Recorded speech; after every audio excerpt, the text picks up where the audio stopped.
What is going on, everybody?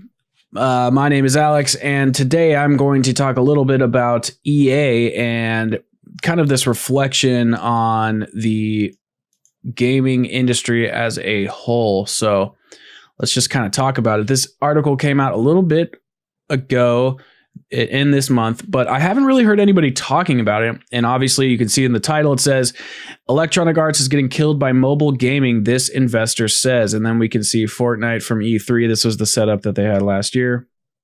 It's a pretty cool setup. That stupid ass bus.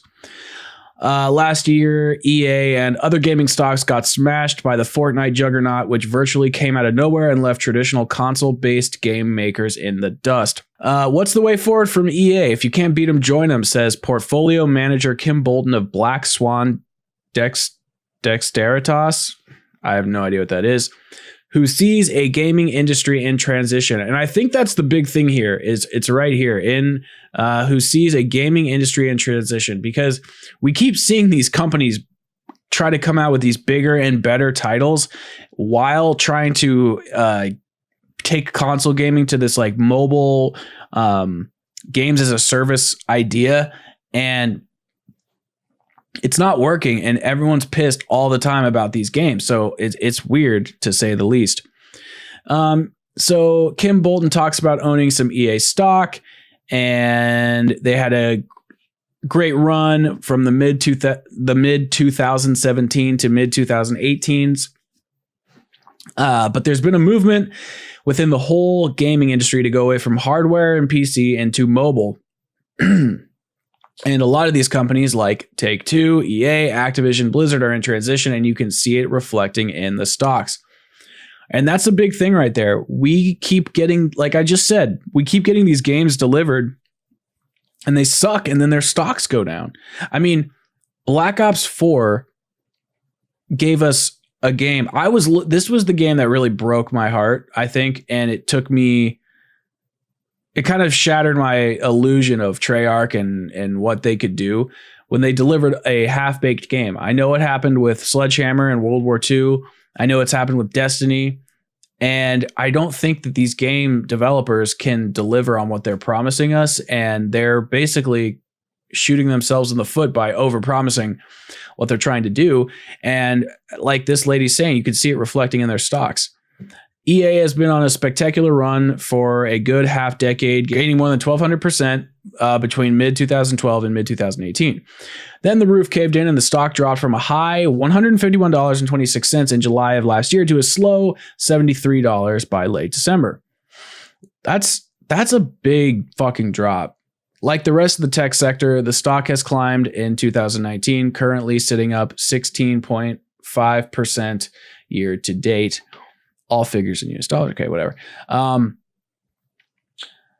Then she's talking about this is the author talking, which is Jason McLean. Jason McLean. McLean.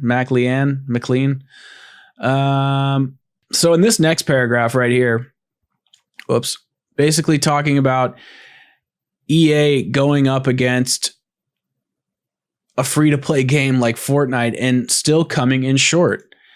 And then they say something a little bit about building, like their competitors building momentum with Call of Duty and Red Dead Redemption 2. I think Activision is not doing great either, so I don't know why they're considering Call of Duty.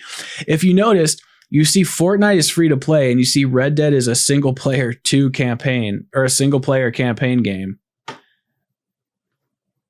The two companies that are not doing great are Activision and EA, and they keep pumping out these pay-as-you-go microtransaction filled, but you also have to pay $60 to join.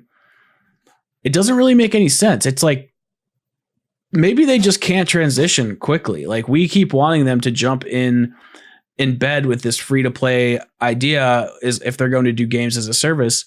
But I don't know if they can transition as quickly as we think they can. I mean, Bolton says the evolution of the industry will continue to be felt in the share prices of stocks like EA. It's a big change to actually take their products from PC console to a mobile unit, but that's what the customer wants. And it reflects the stock prices, how they've actually pulled back. he says, oh, it's a man. Kim Bolton. It sounds like a female. Whatever. Anyway, it's just interesting to hear. Yeah, their stocks are taking a hit. They are in a transition period. It's not going well for them. What are they going to do? I guess they're going to have to go full steam ahead with some sort of transition. I don't know what this transition is going to be like. I don't really want these big games to go mobile. I just want them to not fucking be an overpromised heap of shit. Just take your time with the game. Stop pumping out crap year after year that's not ready.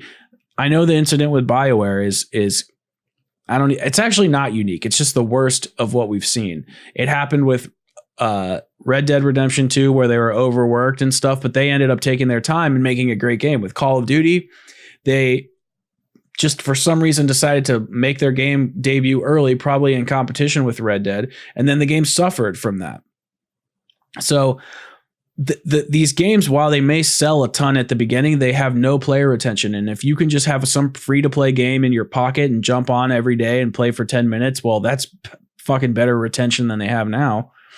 So again, this paragraph confuses me because I don't understand why they're comparing Call of Duty to EA titles.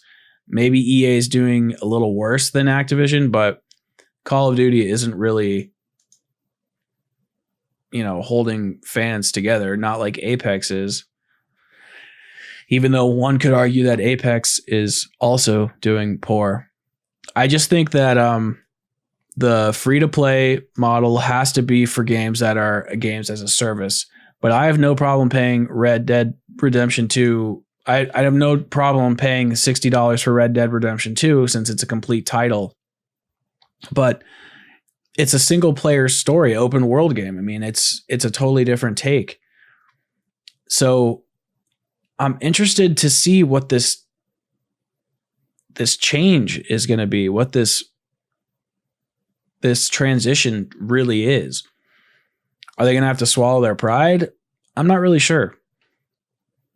I guess we'll have to wait and see and find out what it is. Okay, guys, that is going to do it for today. This has been Alex with Skeptics, and I will see you guys all in the next one. Peace.